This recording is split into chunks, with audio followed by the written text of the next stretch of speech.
খেয়াল করে দেখেন, এটা হলো আপনাদের লাইফ, এটা হলো আপনি মাঝখানে আছেন। অলওয়েজ আপনি যেই পজিশনে আছেন, আপনার থেকে এগিয়ে থাকা অনেক মানুষ আছে, তারা হলো এগুলো। এবং আপনি যেখানে আছেন, আপনার থেকে পিছিয়ে পড়া অনেক মানুষও কিন্তু আছে, যারা কিনা নিচে আছে। খেয়াল করে দেখবেন, আপনাকে নিয়ে যে মানুষগুলো খারাপ কথা বলে, কটু কথা বলে, টিপ্পনি কাটে, পচানোর চেষ্টা করে, ট্রোল করে, এই মানুষগুলো কিন্তু কখনো আপনার উপরের মানুষগুলো না। কারণ তারা কিন্তু অনেক ব্যস্ত, তারা অনেক সাকসেসফুল, তারা জীবন নিয়ে স্যাটিসফাইড, তারা আরেকজনকে ছোট করার মধ্যে কোনো আনন্দ খুঁজে পায় না, এবং তারা নিজের কাজ নিয়ে ব্যস্ত বলে আরো উপরে উঠছে।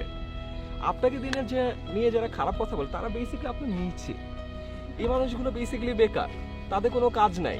ফেসবুকে কমেন্টে আপনাকে খারাপ কথা বলা ছাড়া তার জীবনে কোনো সাকসেস নাই, এবং সে বেচারা এখানে একা, তার নিচে কেউ নাই, তার উপরে আপনি আছেন। তার স্যাটিসফ্যাকশন নাই, তার অনলি স্যাটিসফ্যাকশন হলো নিচ থেকে আপনাকে খারাপ কথা বলে আপনাকে এই জায়গায় আটকিয়ে দেয়া, বা নিচ থেকে আরো খারাপ কথা বলে পারলে যে ইট পাথর মেরে আপনাকে ফেলে দেয়া।